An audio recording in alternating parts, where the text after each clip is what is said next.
जमीन के आखिरी किनारे पर एक जादुई वादी थी। वहां घास ऐसे बिछी रहती थी जैसे सब्ज कालीन हो। हर तरफ रंग बरंगे फूल खुलते और तितलियां हुआ में रक्स करती थीं। वहां एक ही नाम सबकी जुबान पर था, एलारिया। वो फैशन की दुनिया का सबसे रोशन सितारा थी।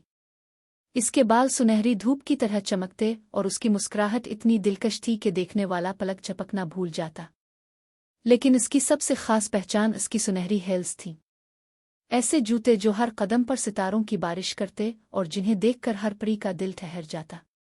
कहा जाता था कि हजारों साल पहले मलिका सिल्रा नामी अजीम परी ने अपनी आखिरी सांस पर ये हेल्स अपनी सबसे प्यारी शागिर्द को दी थी। इस वक्त इसने कहा था, ये जूते इसे ताकत देंगे जो उन्हें मोहब्बत से पहने, गुरूर से नहीं। तब से ये हेल्स नस्ल दर नस्ल मुंतकिल होती आईं और आखिरकार एलारिया के पास पहुंची। वो सिर्फ हुसैन ही नहीं बल्कि मेहरबान भी थी। हर परी की मदद करती और कभी गुरूर ना करती। एक दिन खुशी के आसमान पर साए छा गए। एलारिया की बेहतरीन दोस्त ओलियोना रोती हुई उसके पास आई। उसके पांव नंगे थे और चेहरा खौफ से भरा हुआ। एलारिया, मेरी डायमंड हिल्स, वो गायब हो गई हैं, इसने हाँफते हुए कहा। एलारिया चौंक गई। लियोना ने बताया कि सिर्फ इसकी हिल्स नहीं बल्कि ज़ारा का नीलम वाला हार, माया का हीरों का गाउन, तारा के मरजान के कंगन, सब कुछ एक ही रात में गायब हो गए हैं।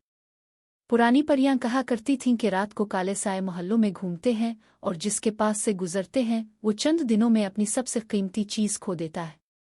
इस रात एलारिया को एक अजीब ख्वाब आया। ख्वाब में सियापोश औरत इसके कमरे में आई, हिल्स को घोर कर मुस्कुराई और बोली, जल्द ही ये रोशनी भी मेरी होगी। एलारिया घबरा कर जाग गई। हिल्स अभी भी उसके पास थी मगर उनकी चमक पहले से मध्यम थी, जैसे कोई आहिस्ता आहिस्ता उनकी राह चूस रहा हो। अगले दिन फैशन शो में जब वो राहवे पर आई तो पहली बार हिल्स ने कोई जादू ना दिखाया। सब हैरान रह गए। सरगोशियां होने लगें कि एलारिया का जादू खत्म हो गया है।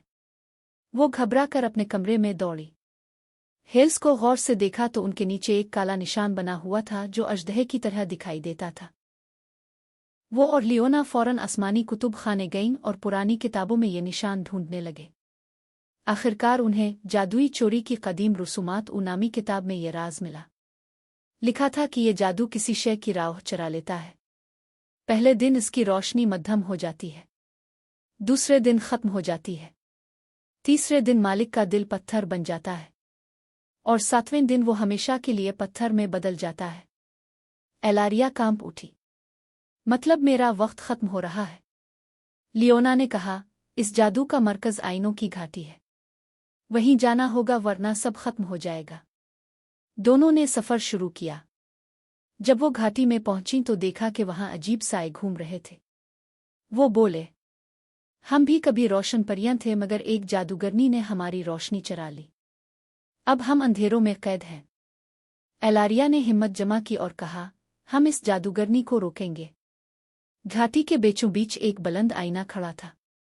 इसमें रोशनी नहीं बल्कि अंधेरा झलक रहा था। अचानक वही सियापोश औरत नमूदार हुई। इसकी आंखें कोयले की तरह दहक रही थीं। एलारिया, तेरी हिल्स की रोशनी ही मेरा आखिरी खजाना है।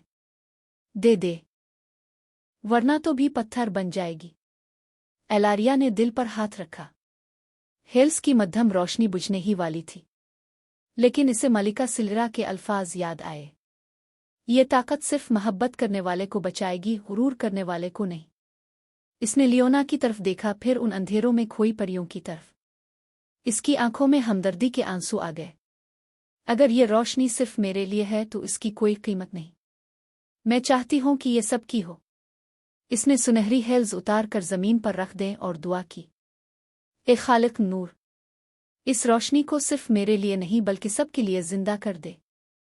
अचानक घाटी में एक जबरदस्त चमक फैल गई। हेल्स से निकलती रोशनी आईने को तोड़कर हजारों किरणों में बदल गई। सियापोश औरत एक चीख के साथ गायब हो गई। अंधेरे में कैद परियां फिर से रोशन हो गईं। एलारिया ने जब आंखें खोलीं तो हिल्स दोबारा जगमगा रही थीं, पहले से भी ज्यादा रोशन। मगर अब उनका जादू सिर्फ उसके कदमों तक महदूद नहीं रहा था। वो रोशनी पूरी वादी में फैल चुकी थी। लियोना ने कहा, एलारिया, तो ने गुरूर से नहीं बल्कि मोहब्बत से ये हिल्स बचाई है। इसीलिए जादू तेरे साथ वफा कर गया। इस दिन से आइनों की घाटी रोशनी की घाटी कहलाई और एलारिया का नाम हमेशा के लिए यादगार बन गया।